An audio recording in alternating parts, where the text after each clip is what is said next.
एक शिवलिंग उनके गले में हमेशा रहता, हमेशा। सत्यवान के पिताजी ने कहा कि मेरे पास में एक शिवलिंग है। धुमसेन बोले छोटा सा शिवलिंग, वो छोटा सा शिवलिंग मेरी पूंजी है। सावित्री जी बोली कि पिताजी बस पूरा राज्य चले जाए जाने दो, पूरा वैभव चले गया जाने दो, और आपने अपना शिवलिंग नहीं जाने दिया तो यह भी पक्का है कि शंकर आपका पूरा वैभव राज्य वापस लेकर आएगा, वापस लाए।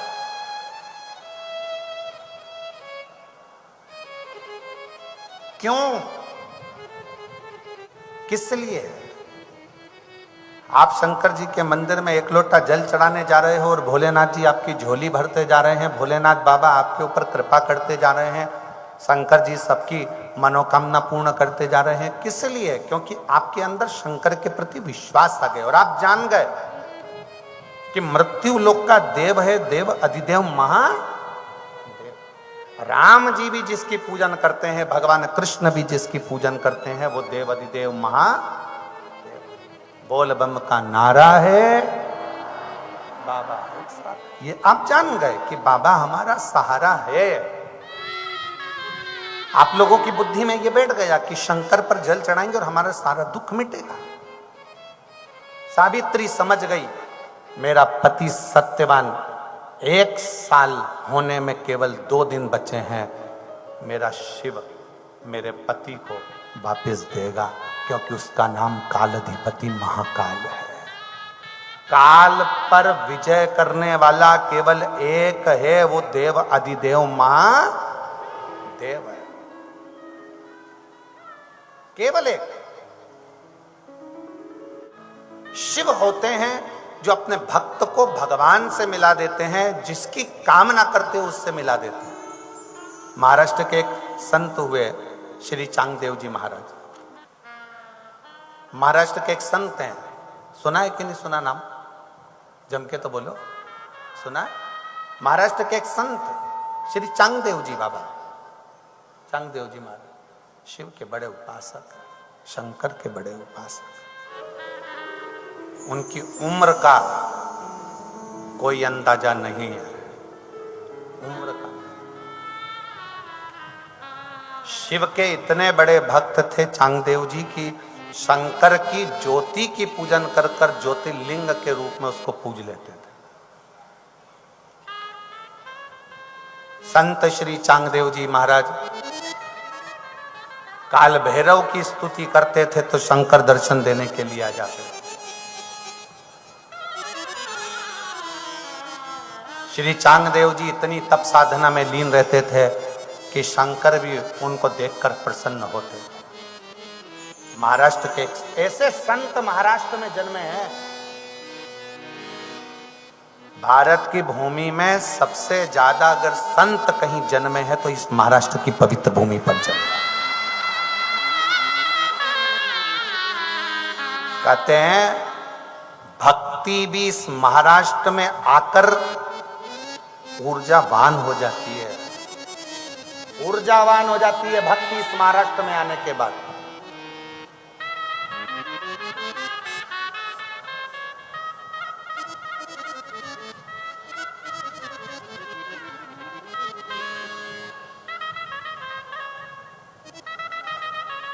संत तुकाराम, संत श्री नामदेव जी महाराज, ऐसे कई कई कई संत इस महाराष्ट्र की पवित्र भूमि ने दी है। उसमें से एक संत है श्री चांगदेव जी। उम्र का ठिकाना नहीं है, कितनी उम्र है।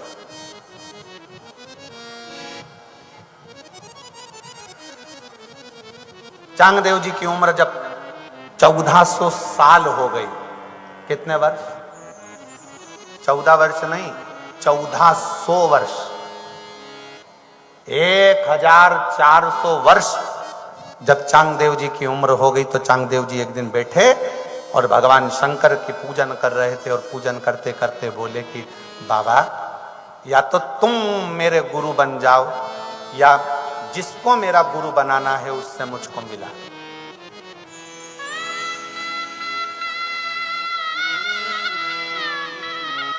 या तो तुम मेरे गुरु मानो, या जिससे मुझे गुरु मंत्र लेना उससे तुम मुझे मिलाओ। चांगदेव जी ने अपनी पूरी जिंदगी में शंकर भगवान को गुरु मानकर रखा था, पर चांगदेव जी को यह मालूम था कि संसार में जन्म लेने के बाद एक बार गुरु दीक्षा लेना भी जरूरी है।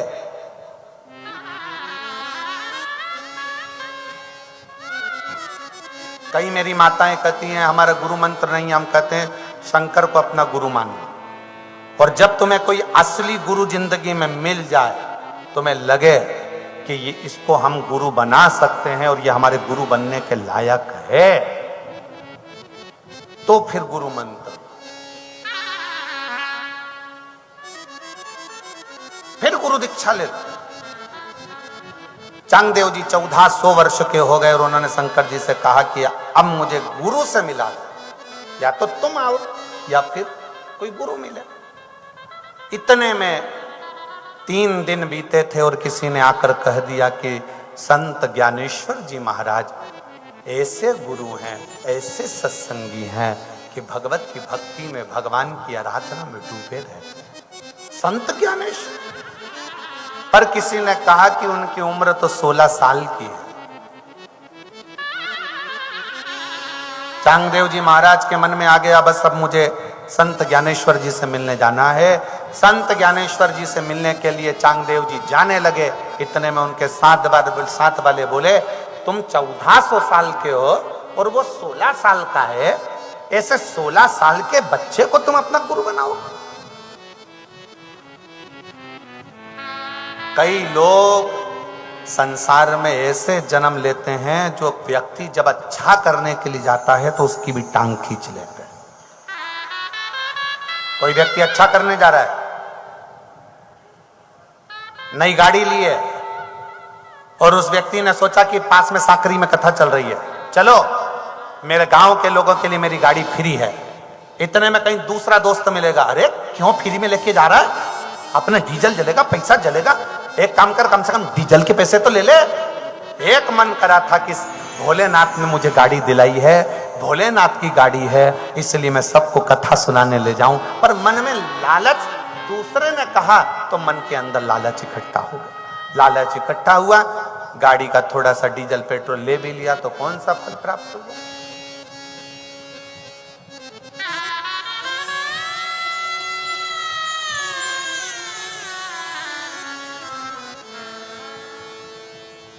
फिल्म जाते समय तुम किसी की मानते हो क्या? जम के तो बोलो जरा। फिल्म देखने जा रहे हो थिएटर में, किसी की सुनते हो? मन करा और दोनों धनी लुगाई, दोनों पति पत्नी बैठे गाड़ी से, घुड़ घुड़ करके फिल्म देखने पहुंच गए। मॉल घूमने जाते हो, कहीं घूमने जाते हो, किसी से पूछते हो? नहीं, गाड़ी ली चल देते। फिर दान करते समय, भजन करते समय, सत्संग करते समय, कथा सुनने जाने के समय आप दूसरे से क्यों पूछते हो? दिल करे चल बैठ शिव कथा सुनने के लिए चल। दान करते समय भी हमें किसी से नहीं पूछना कि मुझे दान करना है। मेरा मन, मेरी भक्ति, मेरा स्मरण कुछ अच्छा बन सके अपनी जिंदगी में तो हमें कर लेना।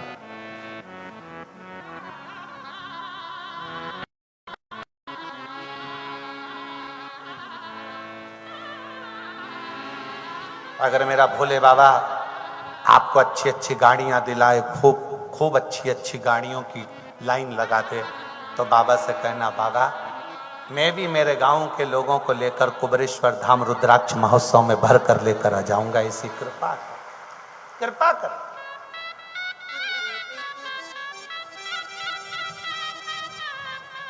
कल मौनी अमावस्या है, पूरी दुनिया के लोग कुंभ का, त्रिवेणी संगम का स्नान कर रहे हैं और आप उनसे परे इतने किस्मत वाले हो जो माघ महीने की मौनी अमावस्या के दिन शिव महापुराण की कथा का स्नान कर रहे हो। इतने भाग्यशाली। और कल कथा का कौन सा दिन है? जम के बोलो जरा। छठा। कल शिव पुराण का कौन सा दिन माना जाता है? शिवरात्रि का। कल कथा तो वही 1 बजे से 4 बजे तक होगी, पर परसों की जो कथा है सुबह 8 बजे से 11 बजे तक हो जाएगी, और 7 दिन की कथा साकरी में परसों पूरी हो जाएगी। पर वो जो सुबह 8 से 11 होगी उसका प्रसारण टीवी पर 1 से 4 ही आएगा। कितने भाग्यशाली। खूब भजन करो, खूब स्मरण करो।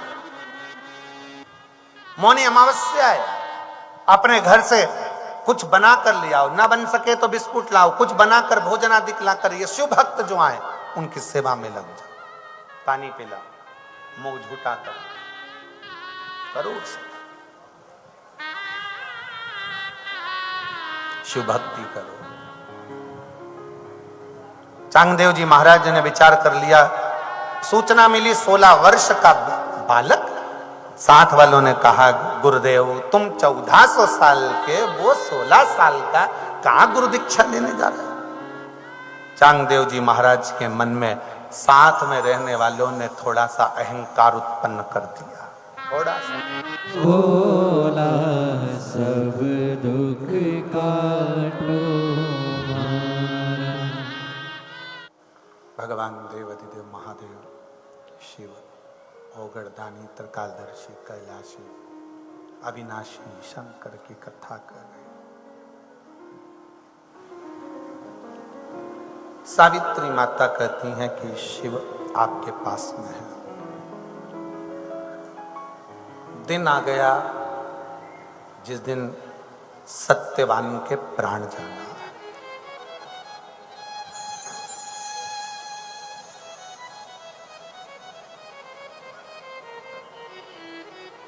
किसको नहीं मालूम कि मरना है? सबको मालूम। एक छोटे से छोटा बच्चा भी जानता है कि मैं मर जाऊंगा। जवान भी जानता, जन्म लिया, मृत्यु साथ में लिखा कर आई है कि मौत आई।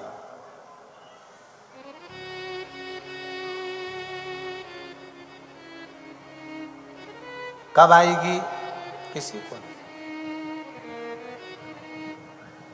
पर सावित्री को मालूम पड़ गया था कि इस दिन ये मरेगी। इसलिए आप सबसे निवेदन है, वो सूचना नहीं देगा कि कब मरना है, पर रोज ऐसे भजन करो कि हो सकता है कौन सा पल आखिरी हो। सावित्री ने, सत्यवान जा रहे थे वन में, सावित्री कहती है कि मैं तुम्हारे साथ आज वन में चलूंगी। सत्यवान बोले मुझे लकड़ी लाना है, संविधा लाना है भोजन के लिए। सावित्री ने अपने ससुर और सास से कहा कि मुझे जाने दो इनके साथ में। ठीक है बेटा जाओ। चल जाते जाते सावित्री एक काम कर गई जो हम हमेशा आपको कहते आए हैं, वो सावित्री ने आज कर दिया। अपने ससुर से वो शिवलिंग का दर्शन मांग लिया कि जो शिवलिंग आपके पास में रखा है उसका एक बार दर्शन करो। हम आपसे रोज कहते हैं, अपने दिन की शुरुआत 1 लोटे जल से करो। रोज प्रतिदिन सुबह शंकर जी के मंदिर जाकर 1 लोटा जल चढ़ाकर उसका दर्शन कर फिर नौकरी पर, ऑफिस में, सर्विस पे, दुकान पर फिर जाओ, तो तुम्हारी जिंदगी में कोई भी अड़चन आएगी तो टल जाए। मुझे एक बार उस शिवलिंग का दर्शन करा दो पिताजी जो तुम्हारे पास में है।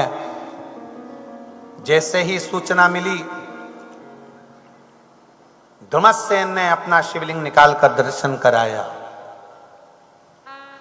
सावित्री प्रणाम कर कर उसका स्पर्श कर कर अपने पति के साथ चल दी। बाबा, शिव पुराण कहता है, एक बेलपत्री का छोटा सा टुकड़ा भी जब कोई व्यक्ति अंदर खा लेता है, एक बेलपत्र का थोड़ा सा टुकड़ा भी अगर कोई मनुष्य खा लेता है, शिव जी पे चढ़ा हुआ या शंकर पे चढ़ा हुआ जल पी लेता है या शंकर जी के शिवलिंग का स्पर्श कर लेता है,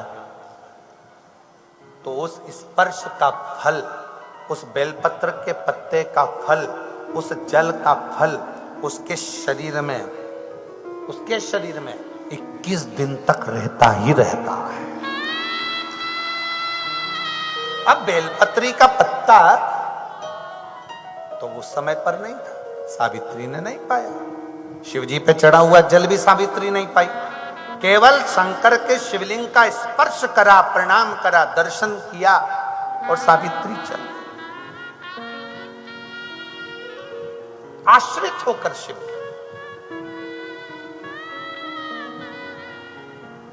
के आश्रित। एक पत्र है, भले छोटा सा कंकर शंकर हो, छोटी सी शिवपिंडी हो, शिवलिंग हो, छोटा सा शिवलिंग तुम्हारे घर में हो, भले नंदी हो ना हो, सर्प हो ना हो, पर शिवलिंग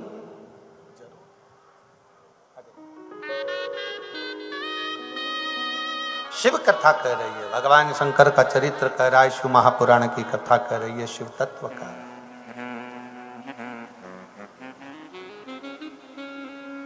सावित्री जी ने भगवान शंकर का स्पर्श कर प्रणाम करा और चली। सत्यवान के साथ वन में गई। सत्यवान वृक्ष पे से लकड़ी काट रहा था, थोड़ा सा सर में दर्द हुआ। सावित्री से कहा मुझे दर्द है। सावित्री ने कहा आप नीचे उतरो। बड़ का पेड़ था, जिस वट वृक्ष के नीचे सावित्री अपने पति का सिर गोदी में रखी। किसका पेड़ है? जम के बोलो जरा, कौन सा वृक्ष? वट वृक्ष, बड़ का पेड़। किसका प्रतीक है वट वृक्ष? विश्वास का प्रतीक है वट वृक्ष।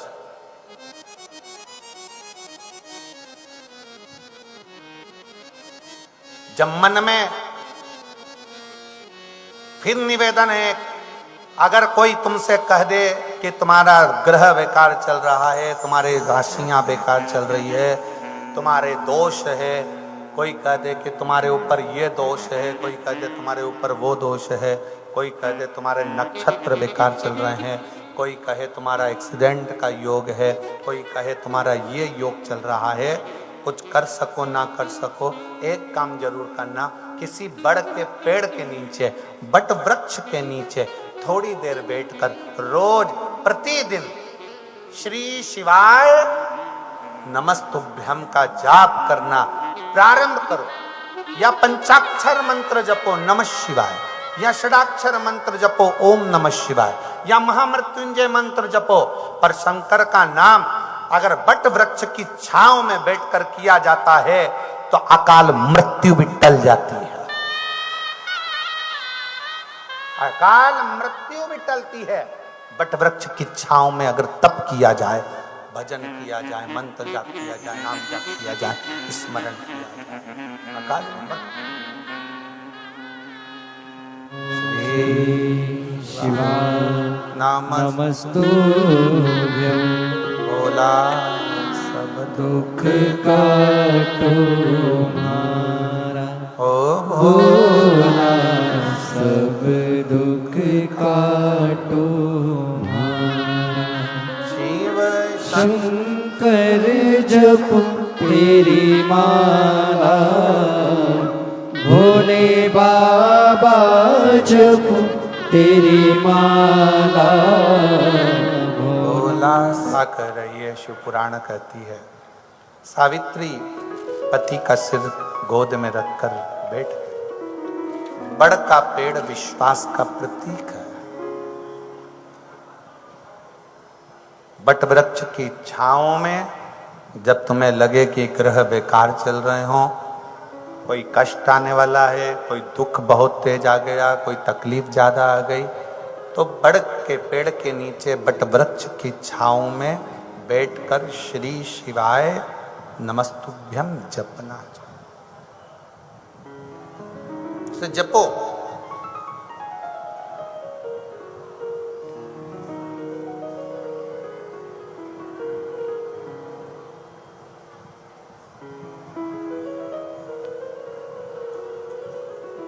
और वट वृक्ष की छांव में बैठकर जपा गया भजन किया गया जीवन का सुख प्रदान कर। शिव नाम जपिए। श्री शिवाय नमस्तुभ्यं श्री शिवाय नमस्तुभ्यं श्री शिवाय नमस्तुभ्यं श्री शिवाय नमस्तुभ्यं श्री शिवाय नमस्तुभ्यं श्री शिवाय नमस्तुभ्यं। सावित्री ने सत्यवान कहते हैं कि मैं ऐसा लग रहा है कि मेरे प्राण जा रहे हैं। क्या देखा सावित्री ने कि सामने एक काला सा मस्तक पर हीरे रतन का मुकुट पहना हुआ, हाथ में गदा, भैंसे पर सवार एक सामने यम खड़ा है।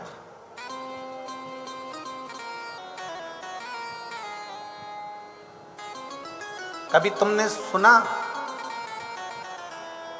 कभी तुमने देखा ये कि यमराज भी सामने आकर खड़ा होकर बात कर रहा?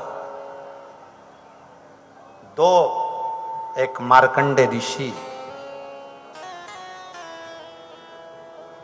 एक राजा श्वेत, इनके सामने भी यमराज खड़े होकर बात कर रहा था। और तीसरे नंबर पर है माता सावित्री,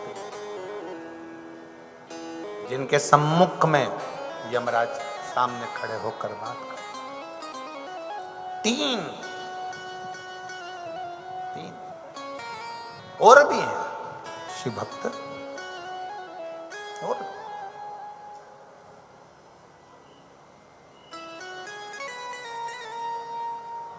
यम की भी सामर्थ्यता नहीं होती है कि शिव भक्त को ऐसे ही उठाकर ले जाए।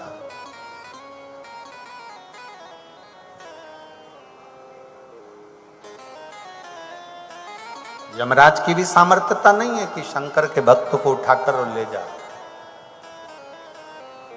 अगर आप प्रतिदिन भगवान शंकर के मंदिर में जाकर एक लोटा जल चढ़ा रहे हो, श्री शिवाय नमस्तुभ्यम का जाप कर रहे हो, दरवाजे पर श्री शिवाय नमस्तुभ्यम लिखा हुआ है, वाहन पर, गाड़ी पर, ऑटो पर, कहीं पर भी श्री शिवाय नमस्तुभ्यम लिखा हुआ है, तो कहीं ना कहीं वो आपके काम जरूर आए।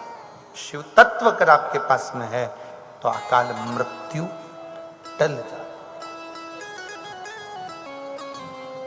अकाल मृत्यु वो मरे जो काम करे चंडाल का, काल उसका क्या बिगाड़े जो भक्त हो महाकाल का। जो शिव की आराधना में क्या सामने यम खड़ा है,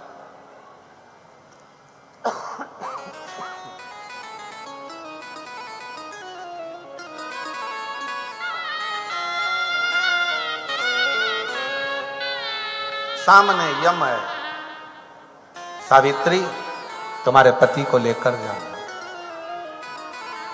सावित्री कहती है ये मेरे पति हैं, मैं जाने नहीं दूंगी।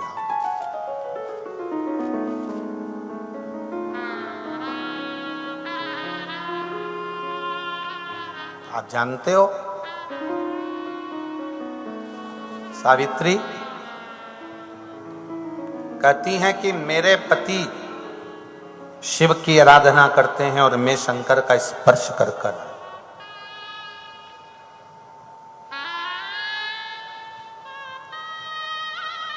यमराज ने कहा तुम्हारे स्पर्श के कारणवश ही हम तुम्हारे सामने आकर खड़े हो गए हैं और तुमसे पूछ रहे हैं कि इसको ले जाएं।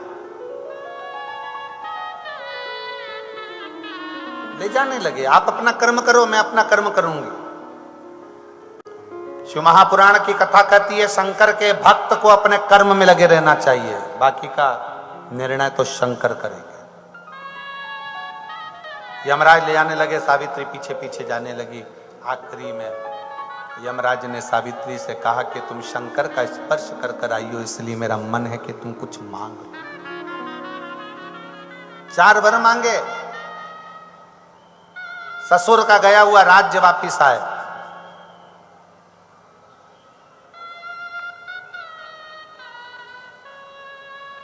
मेरे ससुर वापिस राजसी सिंहासन पर बैठे हैं। मेरे ससुर अपने पुत्र को अपनी आंखों से देखें। और चौथा, मेरे गर्भ से, मेरे पति के माध्यम से मेरी संतान हो जो मेरे ससुर की गोद में जाकर खेले। यमराज तथास्तु कह दिए, ले जाने लगे तो इतने में सावित्री ने कहा, कहाँ ले जा सकते हो, क्योंकि मेरे ससुर को बेटे का दर्शन करना है और मेरी संतान इन्हीं के माध्यम से होगी, इनको तुम मार नहीं सकते। सावित्री तू जीत गई, और जीती क्यों है? क्योंकि तू जिस शंकर के शिवलिंग का स्पर्श कर कर आई है, आज अपने पति का काल हर कर भी स्वयं महाकाल की कृपा तू प्राप्त कर दे। काल हरण कर कर आई है।